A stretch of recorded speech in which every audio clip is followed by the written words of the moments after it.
the recording. And let's go ahead and minimize that so we're full screen. But again, if something appears to not be working correct, definitely let me know, okay, everybody? So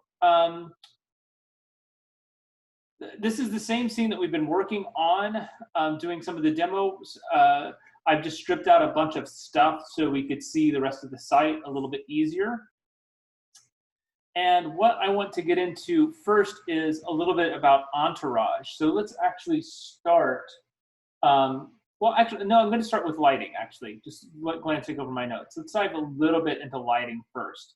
So in this scene, one of the key things anybody that's visited Thorn Crown knows is these lights are really incredible little features, just beautifully crafted things. I don't know that I did a great job of reconstructing them virtually, but we sort of did our best in terms of putting them together. Twinmotion has a system where as you move the slider into night, so this would be essentially 12 a.m., lights do come on automatically as long as you're using the default Twinmotion lighting system. And the camera aperture essentially opens to let more light in to make things work. And how these light fixtures were crafted, I need to slow my motion down just a bit. Oh, that is on the walk already, okay. Is pretty simple. I'm just going to select, go to my lights, which I have all underneath one folder. And let's see if I can't pick one of the left ones here. So this is simply an area light. I'm just going to move it over so you can see what it is. And so the area lights have a couple of simple settings. First of all, there's on-off once they're placed. And let me just show you in the library, which this is. This is just an omnidirectional light. So in other words, this is a light bulb is all this is, just sort of floating in space. So I've got an on-off switch. I've got my intensity, which I believe was set to right around 100. The color value, the radius is how far the light extends, essentially how much area it's impacting, which I believe I had that set to about 6 feet. Shadows, which is really tempting. I mean, we think shadows should be on all the time, but typically we leave those off simply for speed of use. Let's see, what else?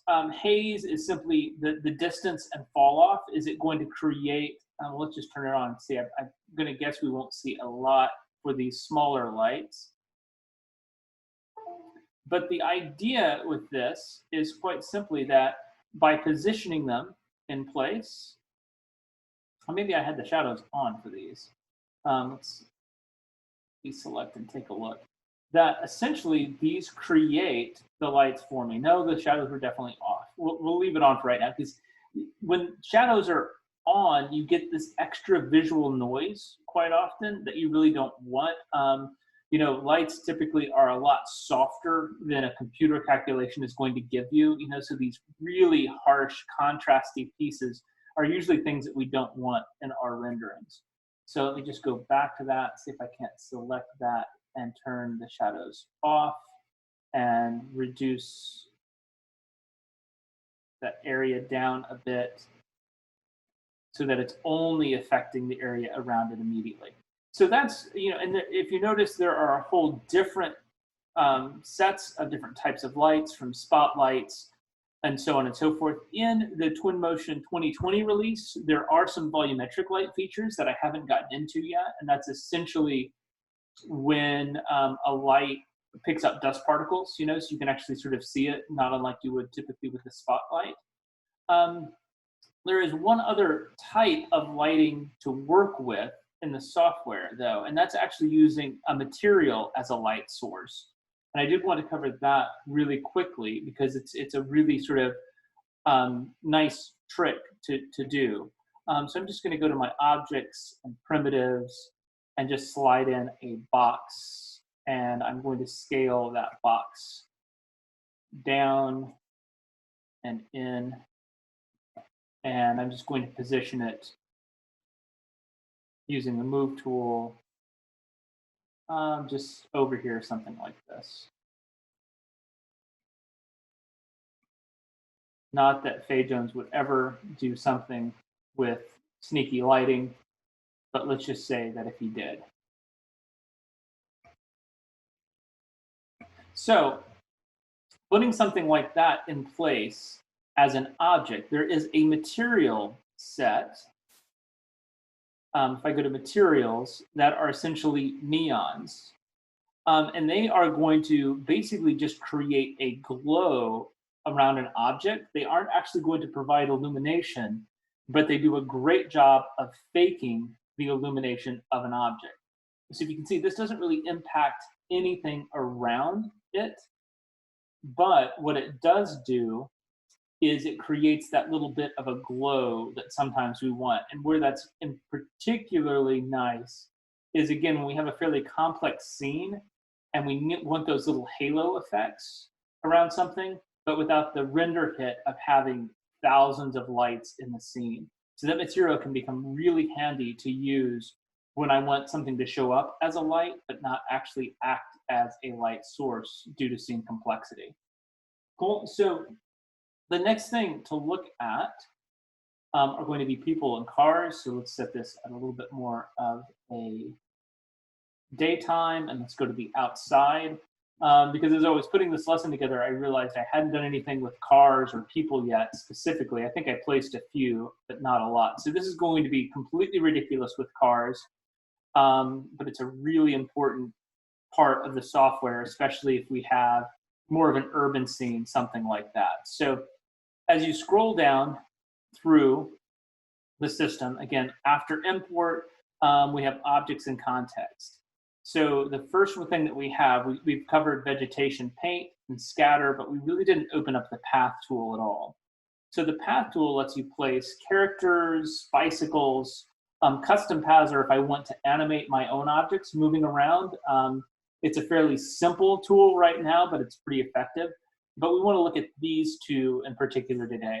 So just to draw some cars driving around this hill at the side of Thorn Crown would be kind of fun. So I'm activating this pen tool, and you're going to get this little yellow highlighter, which essentially hovers over different surfaces.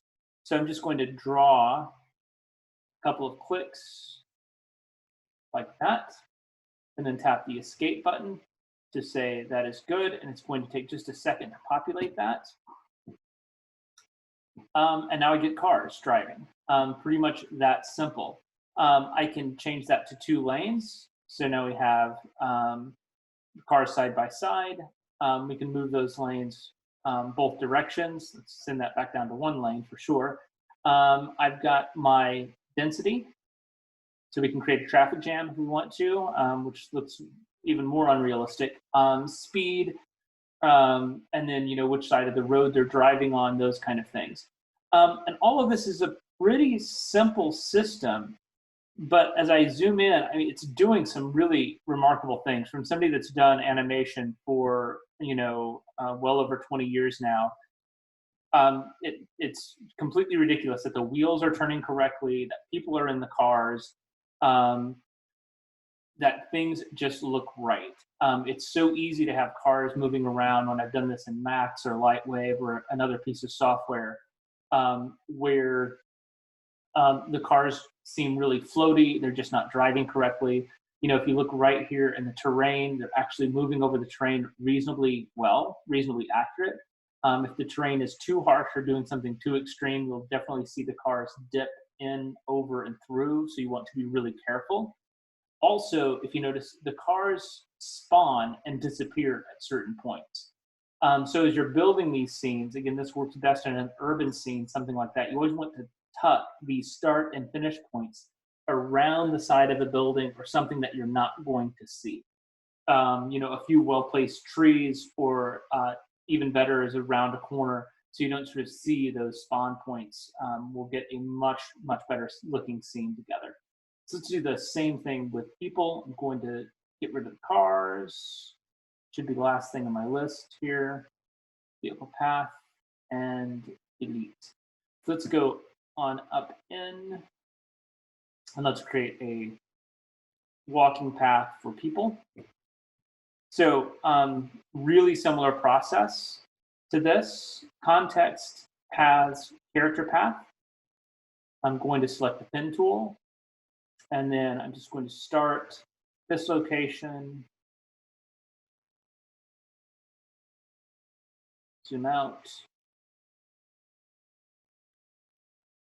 keep zooming out, and an in location and escape. And again, it will take just a second to populate. So once I have people, again, I have some really similar things, like I can increase the density, the type of attire that people have based on the setting, which is really, really cool. So yeah, let's go back to street. That makes a little bit more sense. I've got race, I've got all different kinds of things. My width, the narrowest I can make it is 3 feet, but again, if I've got a sidewalk, something larger, you can increase that and get different people at different paces. Now, again, this software is really intelligent. Just like it was doing with the cars, it is searching for a ground plane to put people on. And you have to watch that really, really carefully. For instance, I have a gap right here. So you're seeing people dip up and down as they cross this threshold. And it's simply because it's registering this gap. So just by moving this in, and I mention this because I see it often on my students' work, even pedestrians dropping floor to floor, which looks really ridiculous. It's something I would tell them, you know, it might have been better to not put the people in than having them drop floor to floor. But you really have to watch for this because the software is really intelligent about finding things like that. For instance, if I were to put another primitive object in place, let's put it right in their path, they will hop up and over to make that a little bit more realistic because that is ridiculous.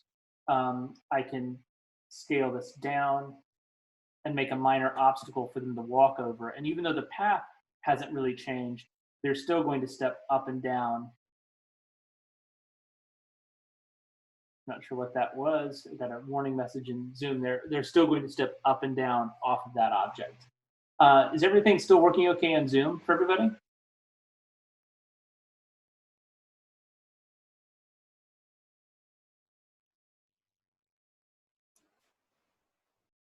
Yeah.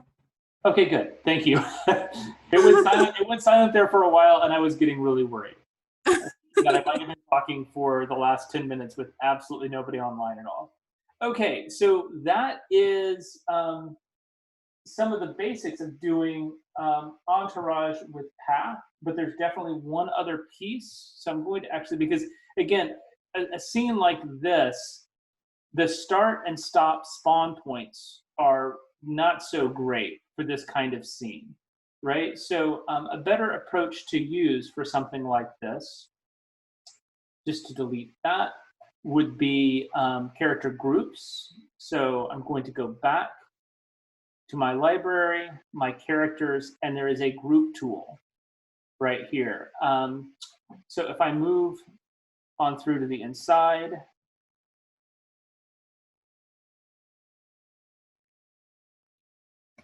I can also just place a group of people. That's just sort of a drag and drop.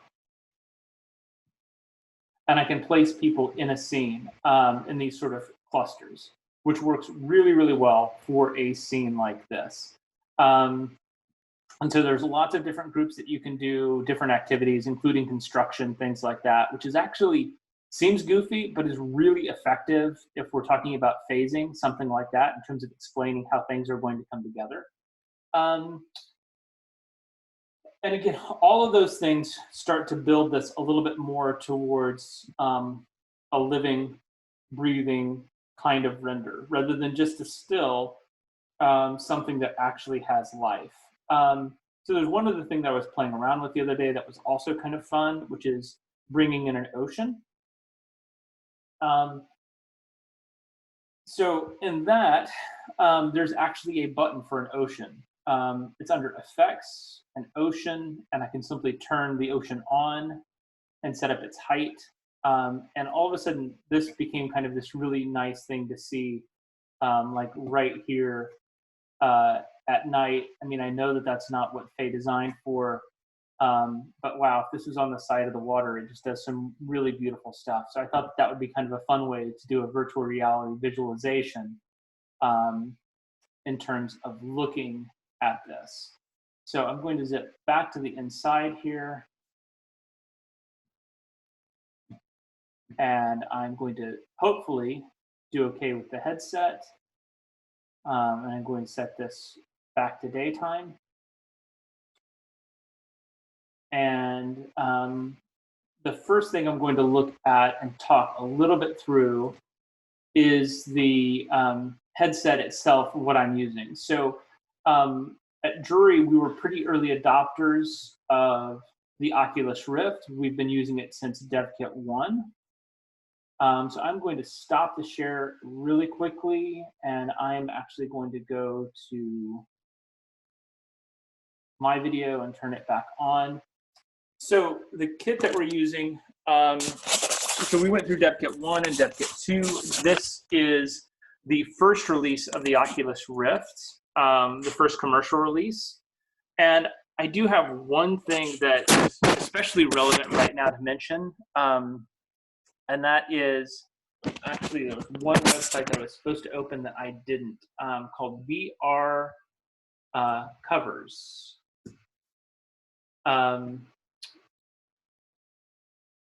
And I'm going to share this one. I'm going to pop my share open one more time.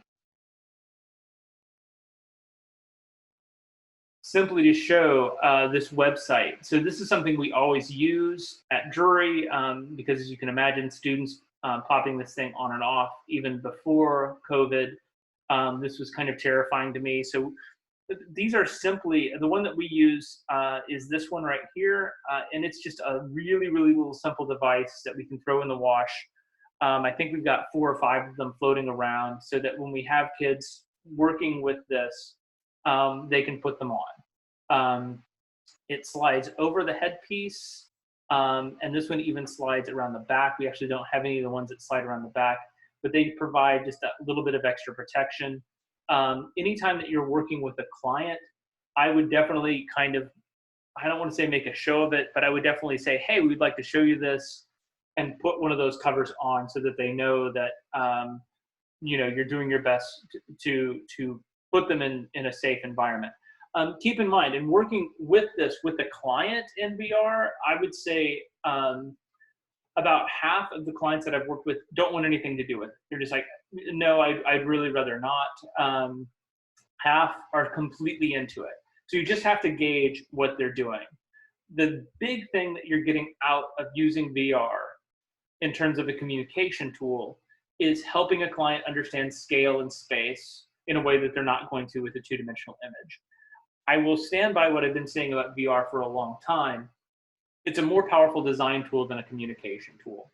I think it's really important. I think it's incredibly relevant. I do think it will be ubiquitous at some point in time. That meaning that I think everybody will have one. It'll be a 3rd or 4th screen that we just have lying around that we pop in and out of. But between now and then, the adoption is going to take a while, because I have seen in doing demos with this, I've made multiple kids very sick. We've lost our lunches once or twice with this, with students. I had one kid turned completely green and was really, really out of it for about 15 minutes. I wasn't there for this one, but we had one student pass out once wearing it from vertigo, from pretty severe vertigo. So this is one of those things. Just be aware, some people have a really adverse reaction to it. Twinmotion has taken some steps to accommodate that and make things work really well. So we'll get into that also, but I wanted to start here with VR covers and the simple warning that I always provide before diving people into this. You want to be aware of those things if you haven't done a lot of work in VR yet. Also, what I would say is, if you're regionally close, once the fall semester starts up again, if you ever want to come by and see what we're working with, we'd be more than happy to show you. We have the 2 major types of headsets, the HTC Vive and the Oculus Rift. Personally, I prefer the Rift. I just like it better. It's a little bit lighter. I think the design of it is a little bit nicer. The Rift S is what you would be looking to buy right now. There's also the Oculus Quest, which is a really good device, but it is not designed to connect directly to a computer. It is designed as a standalone. The Oculus Rift S is a much more powerful device than the Quest. It's going to work easier with programs like Twinmotion. And the tracking, so like right now on my kitchen counter, I have the tracking devices, all that stuff set up. I have a ridiculous number of wires. The Rift S tracks from the headset. You don't have to have tracking devices anymore. So you have essentially 2 controllers, which are these little guys that you slide your hands through like that. 2 controllers and the headset, and that's all that you need. So it's a very mobile kind of thing.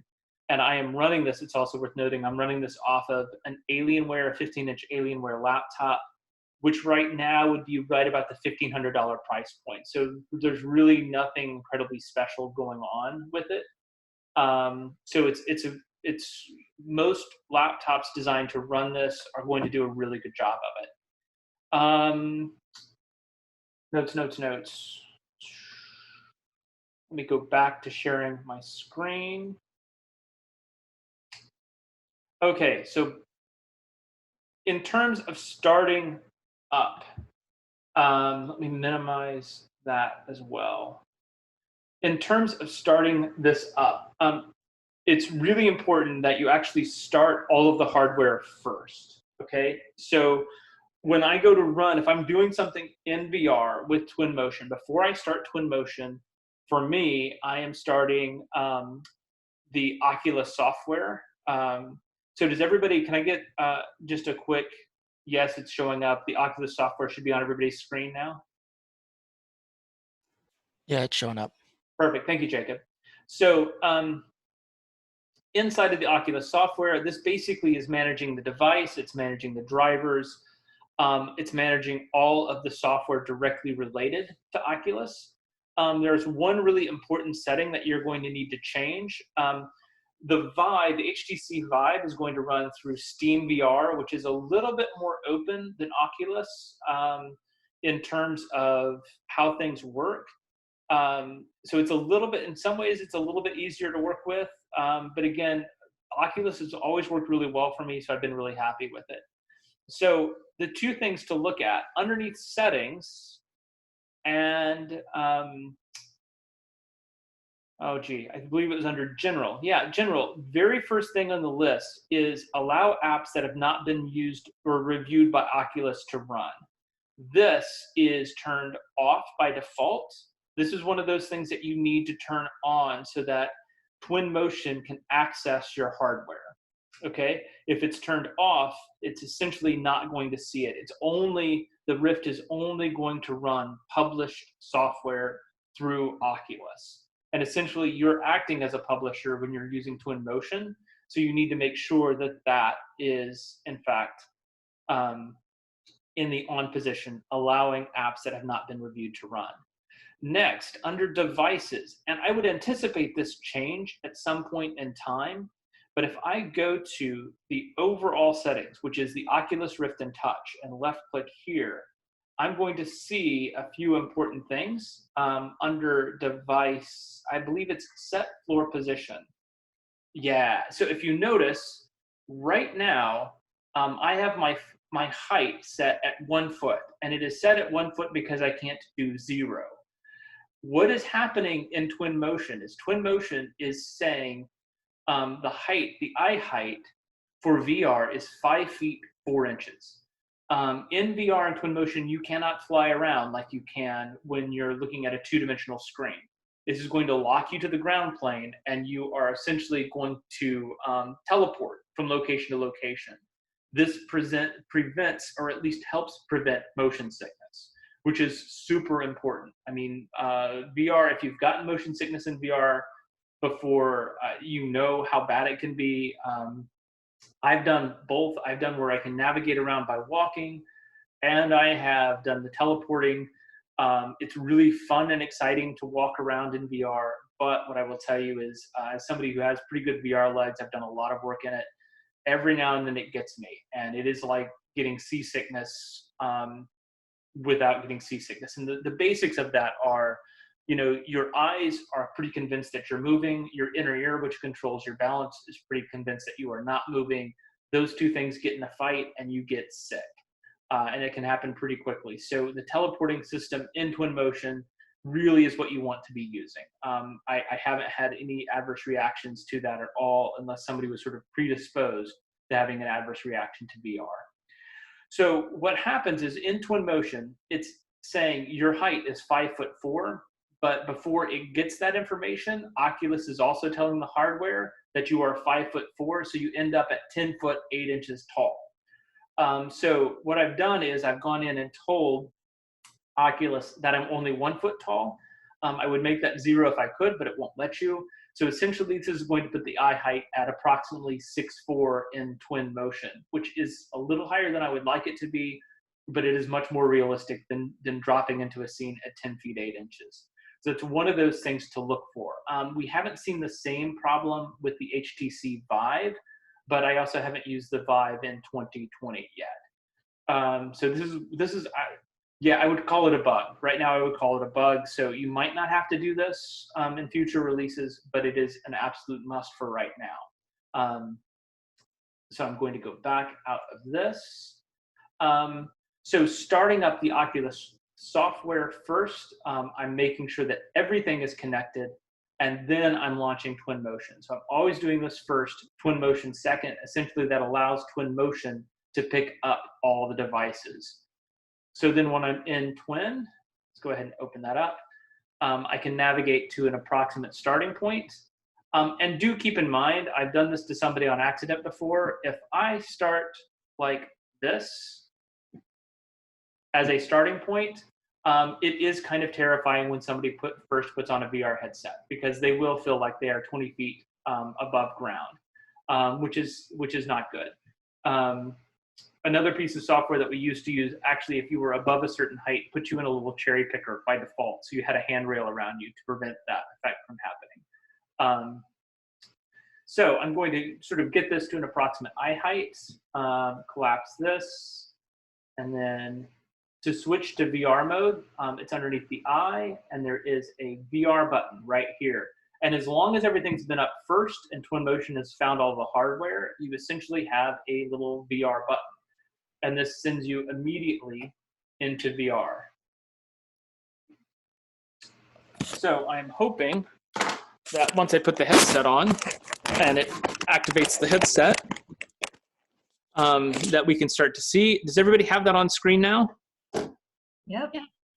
Cool. Okay. So this switches the on-screen view to a single eye, right? So I don't know if it's the left eye or the right eye, but it does switch you to just sort of a single eye. Whereas when you're in VR, you actually have the two eyes, which gives you depth.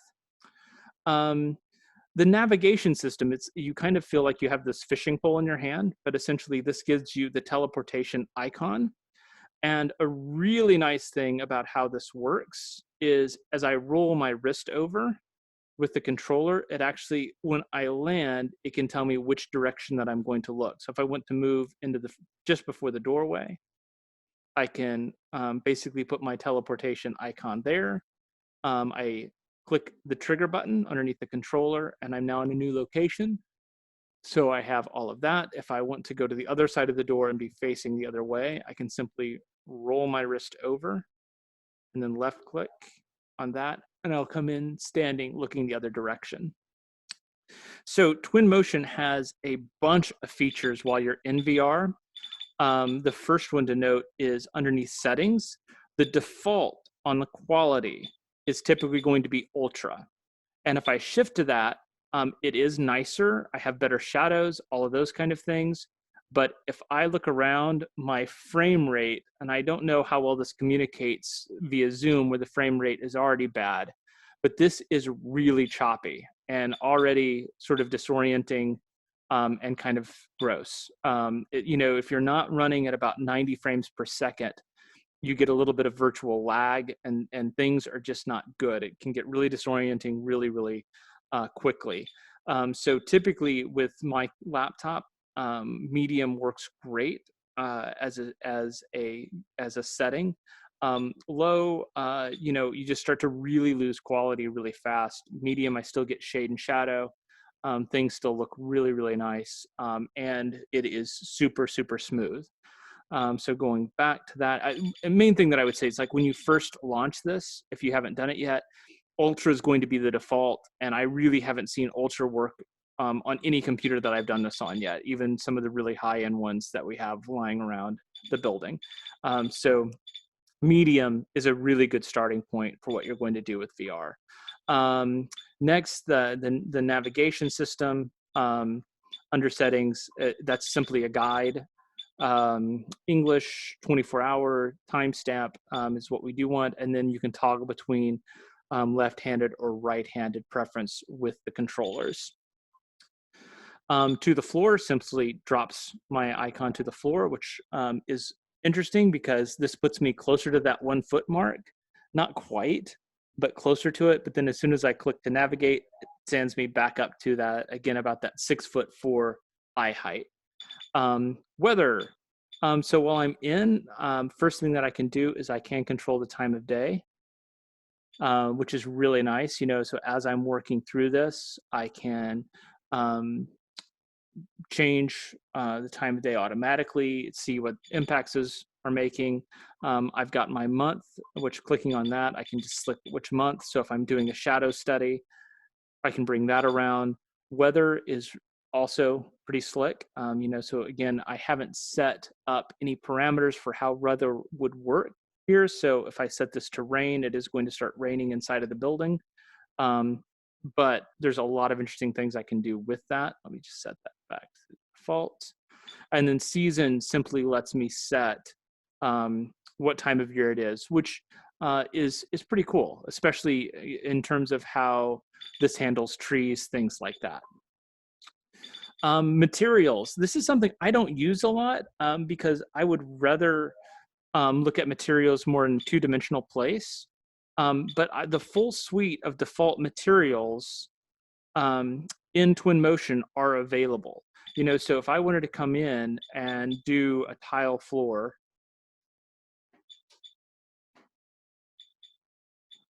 inside of this, I could simply grab it, place it on the floor, and do that. If I wanted to pretend that Ando did Thorn Crown and not Fey, I could take Ando Concrete and I could place it on any of those surfaces. And that's just by left clicking with the trigger, moving it, and then dropping it onto those surfaces.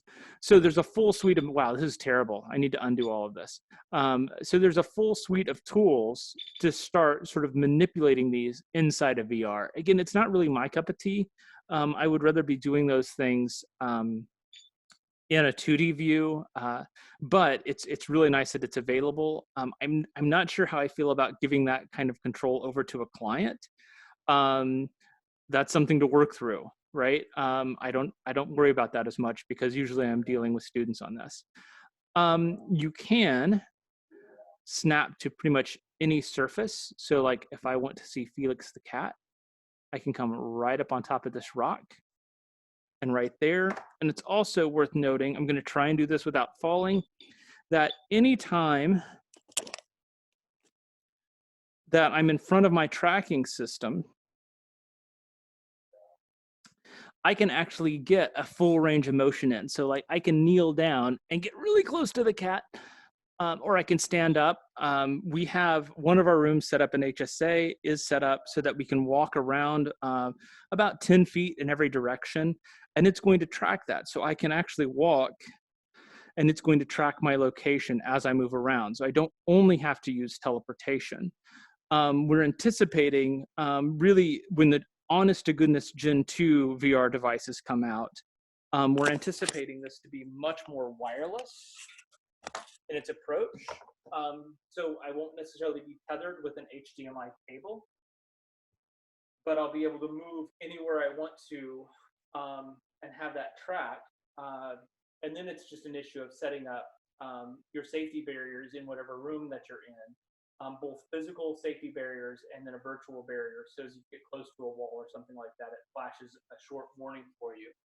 And then at that time, it'll be really easy for us to set up, about a 30 by 30 or 40 foot by 40 foot space to track that you can actually walk around the building in virtual reality before it's completed. So all of it is really easy to use with Twin, which has been one of the exciting things for us to work with. There's not any work that we're used to have to doing in terms of dropping this into a game engine, and then once it's in a game engine, then applying a VR rig, or essentially a character rig, to a camera. It's set up and ready to go right from the very beginning. Yeah, so let me go ahead and stop the screen share and bring everything back up.